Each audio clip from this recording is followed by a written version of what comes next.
warahmatullahi wabarakatuh. Halo semua, perkenalkan saya Ahmad Muhammad dan ini partner saya. Saya Nasif Balkis. Dan kini kami akan mewawancarai seorang tokoh, seorang aktivis dakwah, seorang humas masyarakatan yang bernama Bapak Prianto. Beliau sudah berumur 45 tahun dan berdiam di Pondok Pesantren Al-Quran Al-Hasanah, Yayasan Nur Hasanah Karawang Indonesia Integrated Kompleks Anu. Beliau berprofesi menjadi karyawan swasta di Pondok Pesantren Al-Quran Al-Hasanah dan beliau sudah berprofesi sejak tahun 2009 hingga sekarang. Untuk lebih lanjut, mari kita pergi ke kediaman rumah Bapak Prianto.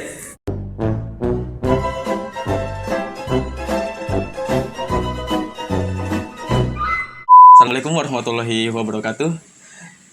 Sekarang kita sudah berada di kediaman rumah Bapak Prianto. Assalamualaikum Pak. Salam. Kami siswa dari SMK Negeri 1 Jatisari, ada tugas pendidikan kewarganegaraan. Nah, kami ditugaskan untuk mewawancarai seorang tokoh sosial. Salah satunya adalah Bapak. Gitu. Apakah Bapak bersedia? Ya, insyaallah. Oke. Pertanyaan pertama. Apa yang membuat Bapak tertarik untuk bekerja di bidang hubungan masyarakat? Yang membuat Bapak tertarik?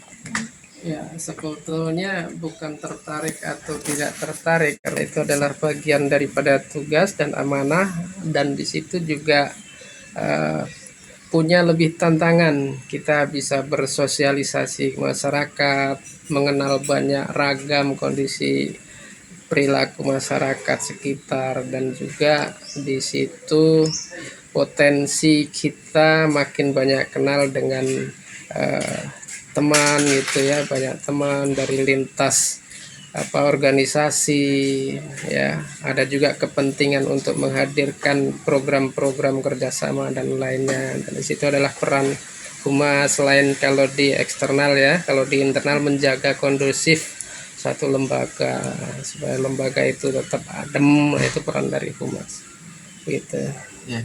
Untuk selanjutnya, jika Bapak mendapatkan kritik negatif tentang organisasi melalui media sosial, bagaimana pendekatan Bapak untuk mengenanginya?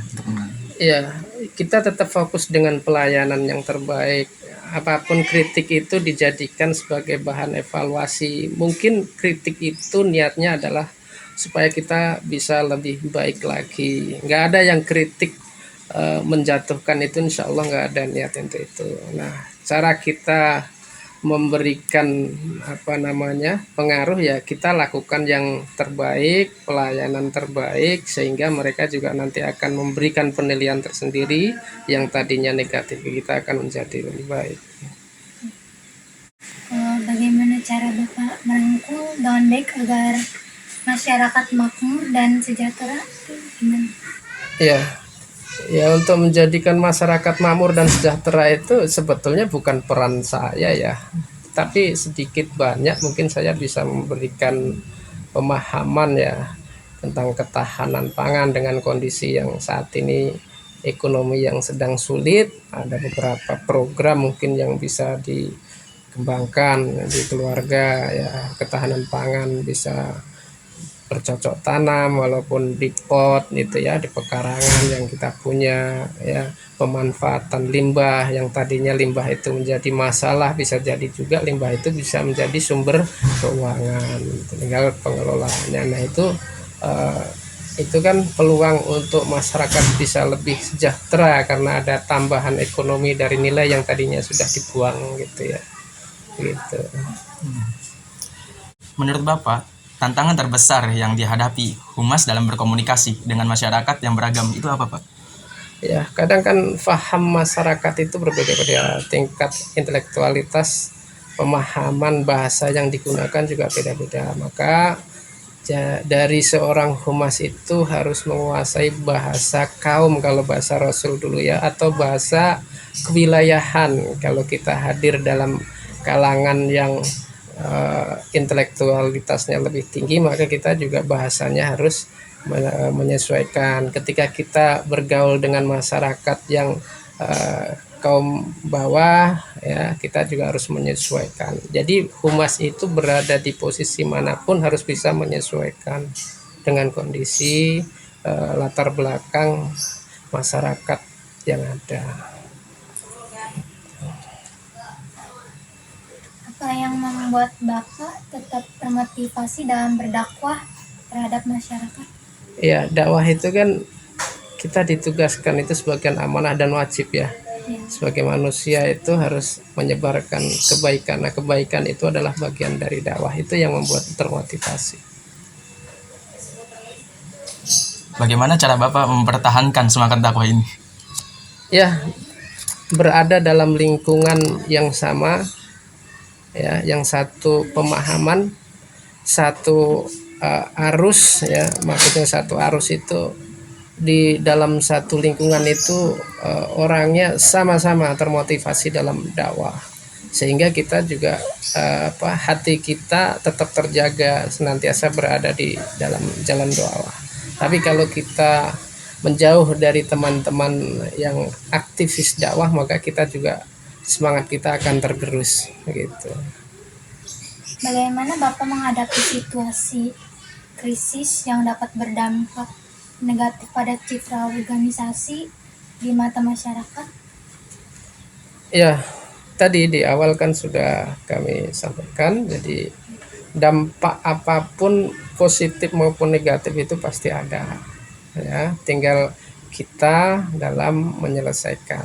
Ya, dampak negatif bisa kita tutupi dengan pola kegiatan yang dicitrakan menjadi positif, gitu ya. Itu bisa jadi kalau negatif ada, bisa kita lakukan aktivitas yang menimbulkan kegiatan positif yang kita senantiasa blow up, ya, kita informasikan gitu. Memang kondisi berita negatif itu cepat tersebar bila dibandingkan dengan kegiatan yang positif itu real saat ini. Nah, sekarang aktivitas kita anak-anak muda, pesan saya gitu ya, generasi milenial ke depan, jadi berpikir kritis boleh, tetapi juga harus mendasar dengan hal yang baik gitu ya. Yang baik itu tentu didasari dengan kebenaran yang datangnya dari Allah SWT. Kan sekarang itu kita juga perlu hati-hati, kadang ada informasi banyak yang berseliweran gitu ya, hoax gitu.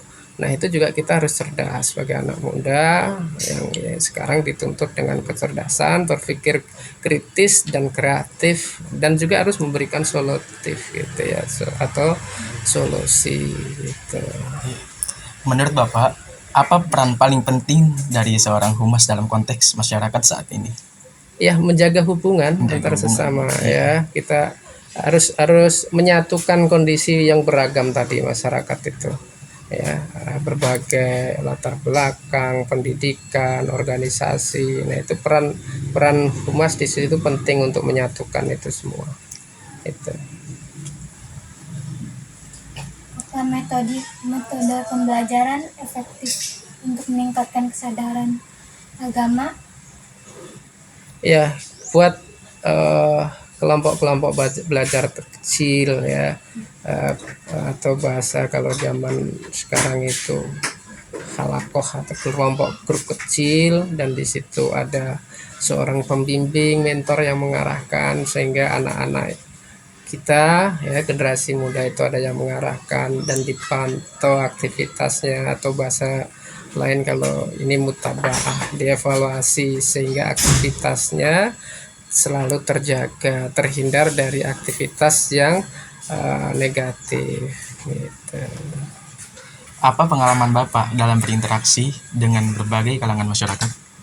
Ya, banyak macamnya, kadang ada penolakan, ya wajar ya, namanya banyak kepala, isinya berbeda-beda, ada yang pro dan kontra, itu wajar. Tapi seiring berjalan waktu, ketika kita sampaikan kebaikan, insya Allah masyarakat pasti menerima. Nggak ada orang yang menolak kebaikan, itu nggak ada. Insya Allah semuanya bisa menerima gitu. Baik Bapak, sepertinya segitu saja dari kami. Terima kasih sudah bersedia untuk menjadi ini salah satu narasumber kami. Ya. Ya. Baik, Pak, terima kasih. Ya. Oke, teman-teman, itu saja dari tugas kami. Assalamualaikum warahmatullahi wabarakatuh.